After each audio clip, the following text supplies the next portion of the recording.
My boyfriend lost a game of truth or dare. The dare was to kiss someone of the opposite sex. Just as he and I were about to kiss, Emma suddenly pushed me aside and kissed him instead. You're being ridiculous. Today is your sister-in-law's birthday, Daniel said as he playfully pinched her cheek with a doting smile. Everyone turned to look at me, who had been shoved onto the sofa. The entire room fell silent. No one dared to make a sound. Emma laughed lightly. Oh, come on. Don't be mad, Olivia. Daniel never even sees me as a woman. Daniel also chimed in, trying to reassure me. It's just a game. Don't take it so seriously. Everyone expected me to explode, to cause a scene. But instead, I calmly removed my engagement ring and gently slipped it onto Emma's finger. Let me know when you set the wedding date. The room was deathly silent. Even Emma was stunned. Lauren scoffed. It's just a game. Do you really have to take it this far? Daniel's voice turned cold. She knows. I smiled faintly. I'm just making it more fun for you all, aren't I? Daniel's expression darkened visibly. Emma tugged at his sleeve, pouting. All right, Daniel. It's my fault. I didn't think Olivia would be so sensitive. She then removed the ring and tossed it back at me. Here. Don't be mad. Take your ring back. I didn't mean anything by it. The ring hit my face with a crisp sound before falling to the floor. Everyone stared at me in shock, but I simply picked it up. If you don't want it, then it's useless. And with that, I tossed it into the trash. Olivia, are you crazy? That's your engagement ring with Daniel. Quick, find it. Where did it go? The group scrambled to search through the trash can, but it was already overflowing with watermelon rinds, banana peels, and even someone's vomit. It was impossible to find a small ring in that mess. Even Emma started to panic, clutching Daniel's hand with red-rimmed eyes. Daniel, how did things turn out like this? Why is Olivia reacting so strongly? Did I really go too far? But we've never had boundaries since we were kids. The next second, Daniel pulled her behind him, shielding her. Stop looking. Everyone froze, their hands still hovering over the trash can as they turned to look at him. His gaze was cold enough to pierce through me. If you can't handle the game, don't play it. Now, because of you, no one is happy. Are you satisfied? A tightness formed in my chest. Emma was the one who kissed my boyfriend. I tolerated them. And yet, somehow, I became the one ruining the mood. If this were before, I would have cried and screamed, accusing Emma of crossing the line. But now, I no longer had the energy for that. Instead, I turned around, picked up my bag. Well, I'm leaving. Have fun. As I shut the door behind me, the noise from the private room was muffled. Someone hesitantly spoke up. Today is Olivia's birthday. Isn't it a bit harsh to let her leave like that? Daniel's voice was filled with impatience. Don't bother with her. She's always been too sensitive. About time she learned to grow up. He then continued casually. Oh, right. Emma was recently invited to be a lecturer. Since the cake is already here, why don't we let Emma blow out the candles instead? The atmosphere quickly warmed up again. The birthday wishes that were meant for me turned into congratulations for Emma's bright future. My face felt cold. I wiped it with my hand and realized at some point I had started crying. But I wasn't sad. I didn't feel anything at all. Growing up in a faculty housing complex, I had always admired Daniel, the academic prodigy, but I was never as outgoing as the others. Never had the right words to say, so I could never quite fit into their world. Every time, I would sit by the window and watch Daniel and Emma chase each other around, laughing. I worked hard, studied relentlessly, and whenever I saw our names next to each other on the ranking list, I would be overjoyed. But I was never as bright and lively as Emma. There was always a polite, distant gap between us. Then we got into the same university. Emma ended up at an average school and got herself a boyfriend, while I finally mustered up the courage to confess my feelings to Daniel. Fortune favored me. He said yes. From that moment on, every decision I made revolved around him. When he decided to stay at the university to teach, I gave up my chance to study abroad. My advisor tried countless times to persuade me, listing examples of my senior classmates who returned home earning six-figure salaries, some becoming Chongjiang scholars and professors before even hitting 30. But I just blushed and told him, As long as I can have a stable life with Daniel, that's enough for me. I gave my everything, and all I ever wanted was him. But he never once considered me. I let out a long breath into the cold night air and made a call to my former PhD advisor. Professor, the project you mentioned before, do you still need people? There was a brief pause before he responded, as if surprised. Sweetheart, have you finally thought it through? Of course. We need you. You're the perfect fit for this project. Even your junior keeps begging me to let her in, but I wouldn't agree to it. When can you come? I'll pick you up. I chuckled. In about half a month. I need to take care of some things here first. Although I wasn't leaving immediately, I spent the next few days carefully reviewing the project details. The time difference between Ireland and here was significant. By the time I finished my call, the sky over there had already darkened, while here it was nearly dawn. Dizzy with exhaustion, I ran a bath, letting the warm water soak into my bones. My entire body relaxed as fatigue slowly overtook me. The soft hum of music in the background lulled me into a deep sleep. The next time I opened my eyes, I was startled awake by the sound of a door opening. Olivia! Daniel's voice echoed through the apartment, moving from room to room, growing increasingly impatient. Then, as the bathroom door swung open, his tone turned sharp. His gaze locked onto me, carrying a hint of reproach. I stared at him, confused. What was he angry about this time? Was he upset that I hadn't waited for him in the living room like before? Ready to argue with him about Emma? You're back, I said flatly. Sorry, I fell asleep and didn't hear you. Supporting myself against the bathtub, I turned my head slightly. Could you leave? I'd like some privacy. My voice was polite, distant. He frowned, rubbing the bridge of his nose, looking exhausted. I was late because Emma drank too much. Her ex-boyfriend kept harassing her. I couldn't just leave her alone. You understand, don't you? Safety comes first. He paused, waiting for my response. I let out a soft chuckle. You think I'm mad? Then I laughed. Why would I be? You and Emma grew up together. It's only natural for you to walk her home. Besides, she lives alone. It's the gentlemanly thing to do. For a moment, Daniel looked at me as if he couldn't believe what he was hearing. I waited for him to say something, but when he didn't, I simply got up and reached for a towel. We had lived together for so long. There wasn't anything he hadn't seen before. But for the first time, I felt self-conscious, wrapping the towel around myself. I turned to leave, but he suddenly grabbed my wrist. Olivia, can you just say what's on your mind? I paused. What is there to say? His grip tightened slightly. You used to have so much to say. I thought for a moment. He was right. Every time we argued about Emma in the past, I was the one who wouldn't stop talking, who wouldn't let it go. But I had come to realize that when love fills your heart, drives you crazy, it makes you lose control. Now, there was nothing left. I felt nothing. So naturally, there was nothing to say. I gently pushed his hand away. It's late. Past 2 in the morning. I have experiments to run tomorrow. His hand froze midair. I yawned. Don't stay up too late. Then, without another word, I climbed into bed and shut my eyes. For a while, there was no sound from outside. Then suddenly, bang! The loud slam of the door jolted me from the brink of sleep. Daniel had stormed out. I knew why he was angry. He had finally given me an opening, a chance to reconcile, and I had refused to take it. But I had no regrets. That night, I slept soundly. The next morning, I was yawning as I placed an order for breakfast delivery. When I opened the door, I saw a small birthday cake sitting on the table. Daniel sat behind it. Happy belated birthday, Olivia. I froze. The payment page for my food order was still open on my phone. I know you weren't happy about what happened yesterday, he continued. That ring. We really couldn't find it. His long, slender fingers slid his phone across the table toward me. Honestly, that style never suited you anyway. Pick a new one. Then, as if to smooth things over, he added, Emma is just childish.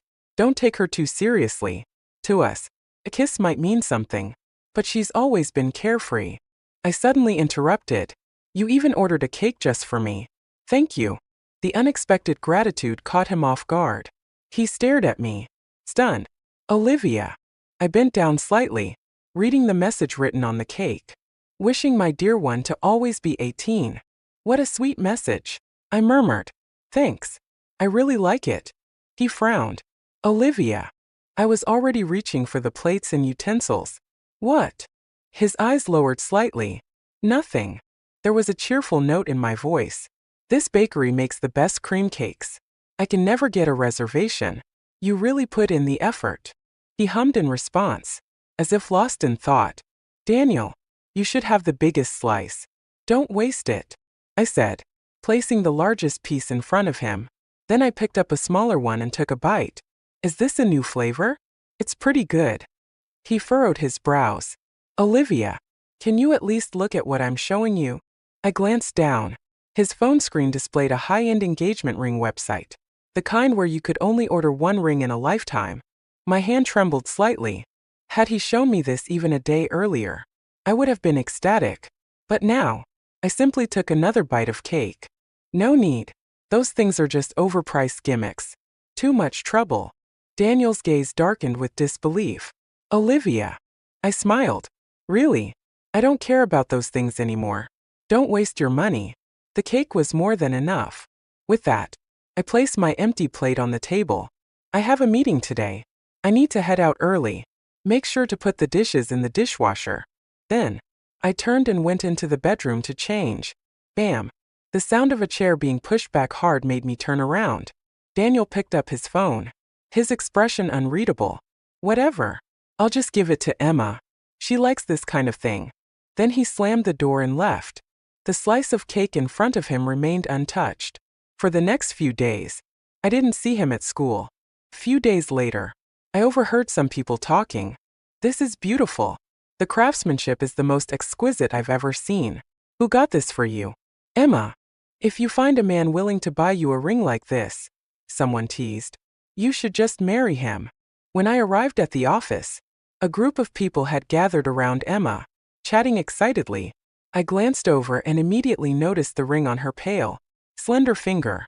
It was the classic design from Second, a brand known for its exclusivity. Someone once said this particular style symbolized eternal love, unwavering until death. Oh, it's just a gift from a friend.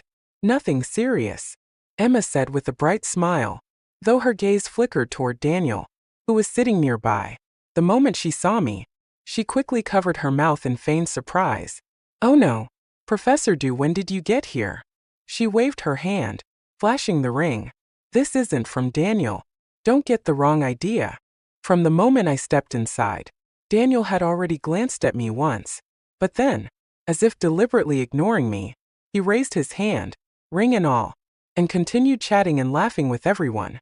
The incident from my birthday was still fresh in everyone's minds. The room fell silent as all eyes turned toward me. Even Daniel subtly leaned in closer. I walked up to Emma, gently lifting her hand to examine the ring. It's beautiful. Your boyfriend has great taste. Emma froze for a moment. Daniel, who had been drinking water, suddenly paused mid-sip. The room was silent for a beat before someone broke into laughter. Well, if even Professor Du approves, then Emma, your boyfriend must have put a lot of thought into it. Someone tugged at their friend's sleeve, trying to quiet them, but the person whispered back, what's there to be afraid of? If the ring was from Daniel, Olivia would have flipped out by now. Clearly, she's already moved on. As if waking from a daze, the group quickly jumped in. Emma, when did you start dating? You've kept it a secret all this time. The ring is already on your finger. When's the wedding? Let me take another look. This design is stunning. Amidst the flood of compliments, Emma smirked slightly and looked at me. Honestly, I don't even know how he picked this out. I just mentioned that I liked it, and he bought it for me. Who knew he had such good taste? Before she could finish, I abruptly reached out and pulled the ring off her finger. Emma's words faltered. She turned to Daniel instinctively. Daniel. Daniel stood up, holding a stack of lecture notes for his undergraduate class. His voice was cool. Is this really something worth flaunting around the office? Emma covered her mouth again, her eyes instantly welling up. Daniel. But he ignored her completely. Instead, he shot me a long, unreadable look before turning away. Professor Dew's taste could use some improvement. Then, without another word, he strode out of the room. I had no idea what he was so upset about. I had complimented the ring. Why was he acting like I had just insulted him? After finishing my lecture, I received a message from Daniel. Dinner tonight? It seemed like he had realized something. That was fine. I had things to say to him too. Sure. I'll come after I finish my experiment. I sped up my work, trying to make sure I finished in time for our 7 p.m. meeting. But when I was finally ready to leave, I realized something was wrong. The lab door wouldn't open. Normally, the lab doors weren't locked until after 11 p.m., but it was barely 7. Why was it already locked? Worse, my phone was in my locker outside the lab. I had no way to contact anyone. I considered climbing out the window, but the lab was on the 8th floor. Just as panic started to creep in, I heard footsteps outside. I banged on the door with all my strength, desperate to get someone's attention. The lab had excellent soundproofing, and it took everything I had to finally make enough noise for someone to hear me. But when I saw who it was, my heart sank. It was my junior colleague, the one who had been dying to take my spot in the Ireland project but had been rejected in favor of me. She had been holding a grudge ever since. I mouthed the words, "Help me," through the glass. She simply stared at me for a moment, then shook her head and walked away. A chill spread through my body. Did Daniel know I was here? I had to get out. Fast. I needed to find something to pry the door open, but the equipment in the lab was worth hundreds of thousands of dollars. I couldn't bring myself to risk damaging any of it. In the end, I could only sit against the door in despair. Click. The sound of the lock turning startled me, and I scrambled to my feet. Standing in the doorway was my junior colleague, Sophie Green. She leaned against the doorframe, twirling a key between her fingers. "Professor Lin, who's in charge of the keys, left early today," she said casually. I had to file a request and fill out some paperwork before they let me borrow one. Took a bit of time. Hope you weren't too scared. I stared at her in shock. Professor Lin. That meant Emma. Sophie let out a scoff. Who else? I hesitated for a moment before saying, "Thank you." She waved a hand dismissively. "If this is about you apologizing for getting picked over me for the Ireland project, don't bother." Then she turned and walked away, her voice drifting behind her. "One day, I'll surpass you." By the time I got out, it was already 7:30 p.m. I rushed to the restaurant as fast as I could. In my hurry, I tripped on the stairs and scraped my knee badly. A waiter helped me to my seat, but when I arrived at the reserved table, I found a couple already sitting there. "Excuse me, ma'am, are you sure you have the right table? This one has been reserved for quite a while now," the waiter politely reminded me. I froze. My phone buzzed with a notification. When I opened it, I saw a post from Emma. "Thanks to my dear brother for this grand birthday surprise. Not mad anymore." The attached picture showed a massive 5-tier cake, with Emma standing front and center, surrounded by a dozen friends popping confetti. The person standing beside her had their face covered with a cat sticker, but I recognized the silhouette immediately. Daniel. I glanced at my calendar.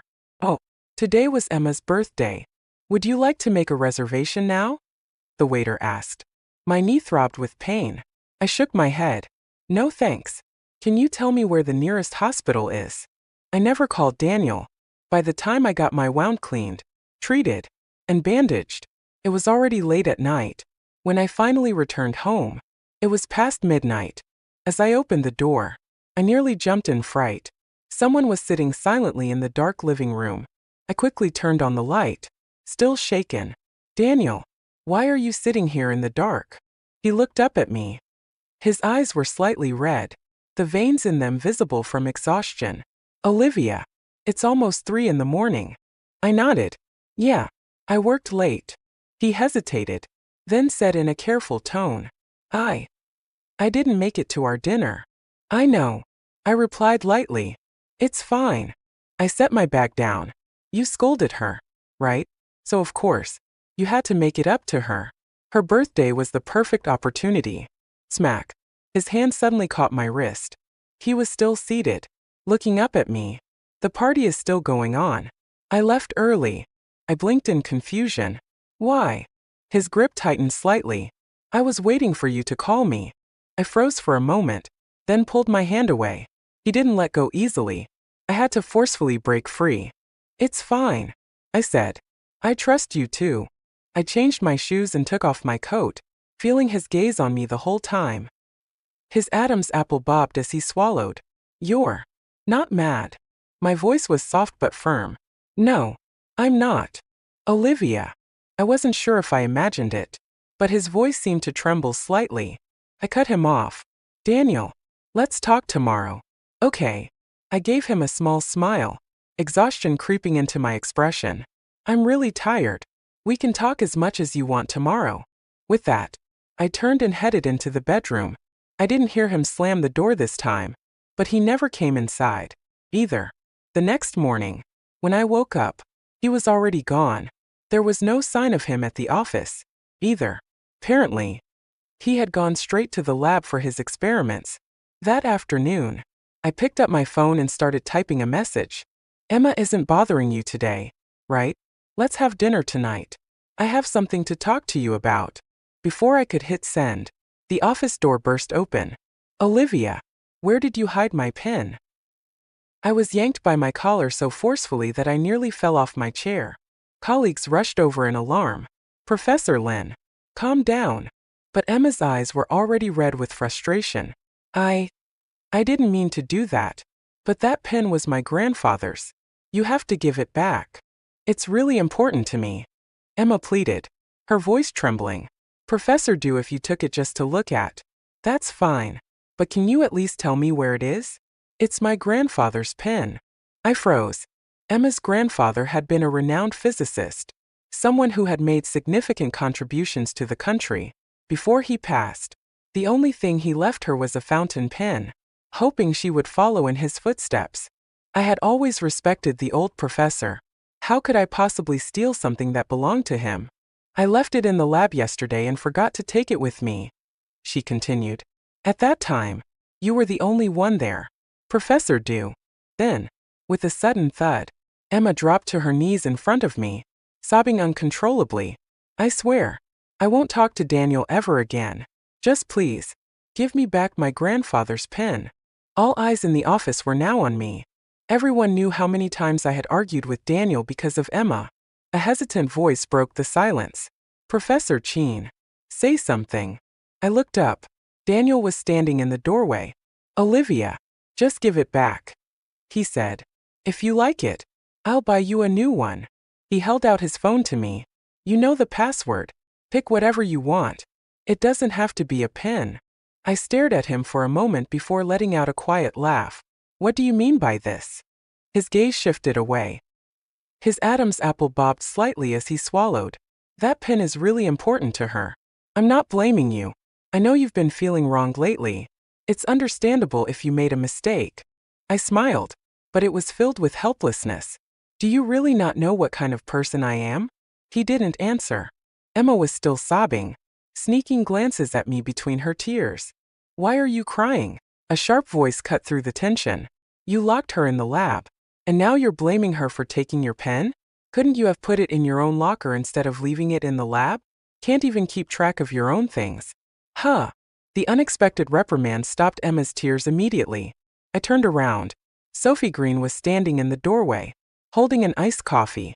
The office fell into stunned silence. Professor Green, what do you mean by that? Someone asked cautiously. She smirked and tossed a USB drive onto the table. Security footage recovery. Why don't you all take a look at how Professor Lin waited until Professor Du entered the lab before locking the door? Smack. Emma snatched up the USB drive and gripped it tightly. Sophie, this isn't necessary. Sophie gave a mocking smile. Scared. In the next second, she snatched the USB drive back and plugged it into the computer. But the screen only displayed lab data and lecture notes. There was no video at all. Emma's eyes widened in shock. You tricked me. Sophie scoffed. If you hadn't done anything, what were you so afraid of? Emma turned desperately to Daniel. Daniel. But for the first time, instead of defending her, Daniel frowned.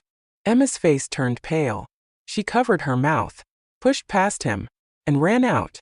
Only then did I finally meet Daniel's gaze. Olivia. I smiled gently. You don't have to explain. I understand. You and Emma grew up together.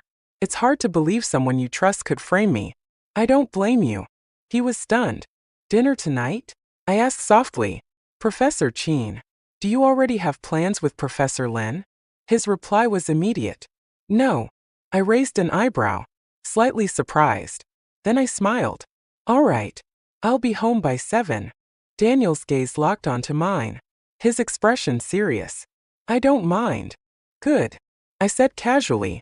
I'll buy the groceries. He didn't object. That evening, the moment I opened the door, a hand grabbed my arm. Oh my, Olivia, you've grown so much. So beautiful now. An older woman gushed. Dear, come here. Come here. I stood frozen in place, staring in shock as Daniel's parents appeared in front of me. I turned to Daniel in confusion, silently questioning him. He walked over and gently pulled me into his arms. It's time to tell them. Then, as if dropping a bombshell, he added, they should know about our engagement sooner or later. The moment those words left his lips, his parents' faces lit up with excitement. When's the wedding? His mother asked eagerly. Olivia, do you want a big celebration or a cozy family gathering? If you'd like, we can even hold 2 ceremonies. It's not a problem at all. The enthusiasm from Daniel's parents was overwhelming, completely drowning out whatever I had originally planned to say. I turned to look at him. He was smiling gently as he pulled out a small red velvet ring box. Inside was a new engagement ring, from a different brand, but still the exact style I had always liked. He had custom ordered another one for me. Instinctively, I moved my hands behind my back. His parents hesitated, glancing between the two of us. Their joy, which had been overflowing just moments ago, seemed to waver slightly. Wait, you two didn't talk about this beforehand. The happiness in their eyes faltered as they took in the moment. Their expressions held a trace of sadness. I had no feelings left for Daniel, but our families had been close for decades. Our parents had lived in the same community for years, and Daniel's parents had always treated me like their own daughter. After we started dating, they had spoiled me endlessly, showering me with gifts. The first suitcase I ever owned, still tucked away in my closet, had been a gift from them. I quickly forced a smile. No, it's not that. I just haven't washed my hands yet. I just finished an experiment. Oh, that's nothing to worry about. His mother beamed, immediately grabbing my hand. Daniel's smile deepened as he gently took my hand from his mother's grasp and slid the ring onto my finger. 2 large red envelopes were pressed into my palm. I smiled. Thank you, Mr. and Mrs. Cheen. His parents exchanged a look before shaking their heads. Still calling us that? Isn't it time to change how you address us? A hint of shyness crept onto my face. I lowered my gaze slightly. Thank you, Mom, Dad. The moment those words left my lips, Daniel seemed to let out a quiet sigh of relief. His father, on the other hand, was ecstatic. I need to call the Lus right away. I bet they'll be worried their precious daughter is getting stolen by my son. Ugh, stop being so dramatic. His mother scolded playfully, but her eyes were full of joy. The next day, Daniel and I accompanied his parents to the airport. Once their plane took off, I finally spoke. Daniel, I'm leaving too. He nodded. Back to school? I'll drive you. I took a step back, avoiding his hand. No, I'm leaving. For Ireland. His hand froze midair. There's a project there that needs me. For a moment, he didn't react. When did you decide this? Why didn't I know about it? On my birthday. The realization seemed to hit him like a truck. His fists clenched tightly, his voice shaking slightly. Was it? After you left the party? I nodded softly. His knuckles trembled slightly before he took a deep breath, suppressing whatever emotions were storming inside him. How long will you be gone? 2 or 3 years. He lowered his head, murmuring, 2 or 3 years. That's not too long. I can wait for you. If you're interested in Ireland, I could even. Daniel. I cut him off. My point is, let's break up. A gust of wind swept through, blowing my hair slightly. It also blurred the expression in his eyes. Though we stood less than a meter apart, I could hear the shaky rhythm of his breathing. But, We're already engaged. Our parents. I know. I smiled softly as I reached into my bag, pulling out a key. Taking his hand, I placed it in his palm. This is the house key. When you go back, check under the shoe cabinet. I put all the red envelopes your parents gave me there. As for the engagement ring, I didn't accept it, not because I resent you, but because the part of our relationship that made us a couple is already over. The things I left at home, take whatever you want. If you don't want them, throw them away. It's up to you. I won't be coming back. I stepped back. Goodbye, Daniel. I hope you become a professor soon. Then, I patted the back of his hand and turned away. I didn't go home. For the last 3 days before my departure, I stayed in a hotel. I had nearly finished all my work at the university, tying up loose ends. On my final trip to submit my paperwork, I overheard something unexpected. Daniel had also applied for the Ireland research program. Logically speaking, with the resources he had, he was already well on his way to becoming a professor. He didn't need to go abroad to boost his credentials. And in a few years, when he returned, there might not even be a vacant position waiting for him. What's the point of this? A stack of documents was handed over my shoulder to the administrator in charge. I turned and saw Sophie Green giving me a polite smile. Looking forward to working with you in the future. The administrator, a young woman, immediately lit up at the sight of her. Professor Green, are you going abroad with Professor Cheen? That's so lucky. Sorry, I interrupted before Sophie could respond, but I don't think I'll be teaching with Professor Cheen. The administrator's admiration froze in place. Daniel, standing beside us, remained composed. We're headed in different directions. I continued evenly. In Ireland, we'll each focus on our own research fields.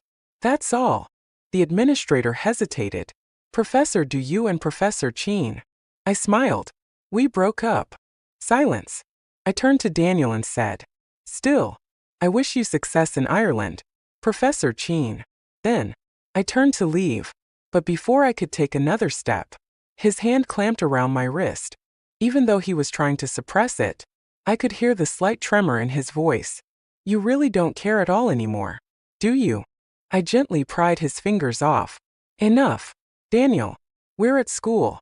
Suddenly, his voice rose. Where's that energy you used to have when you were always controlling me? Olivia. I froze. In the past, I had been obsessed with keeping tabs on him. If he came home an hour late, I would interrogate him about his whereabouts. He had snapped at me more than once. I'm your boyfriend, not your property. Why do you have to monitor everything I do? You think Emma and I are too close? We grew up together. If I really wanted to be with her, would you even be relevant? I sighed, turning to face him directly. Didn't you hate it when I meddled in your life? Now that I don't, what else do you want? For a second, his eyes shimmered, like he was on the verge of tears.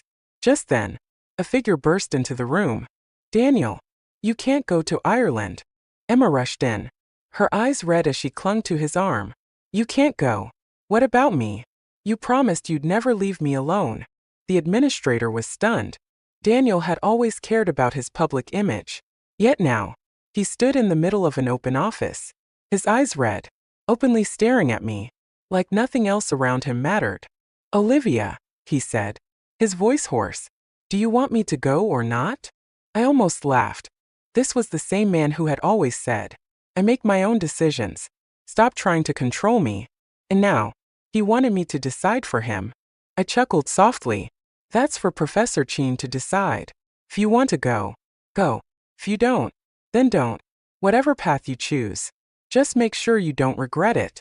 With that, I turned to leave. I had only taken a few steps when he suddenly shouted, Olivia, do. Quicken my pace, walking away without looking back. Behind me, I heard his irritated voice. Let go. Can you stop being so annoying? Emma's sobs followed me down the hall. Until the day I left the country, Daniel never contacted me again. But for someone who never updated his social media, he suddenly started posting daily. A morning post, a graduation photo of us, with the caption I miss the old days. An afternoon post, a close-up of my hand wearing the engagement ring, captioned back then. And then, finally, A simple status update. I miss you. Olivia due. Only visible to me. I scrolled past it and left a comment on my best friend's vacation photos instead. Gorgeous. The night before my departure, I received a call. Professor, do you need to come to the hospital right away? Professor Chin had an accident in the lab. There was an explosion, and he refuses treatment. He keeps saying he won't see anyone but you. I froze.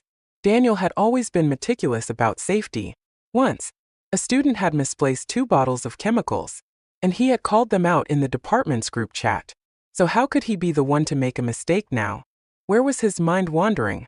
By the time I arrived at the hospital, his eyes were unfocused, blindly reaching out into the air.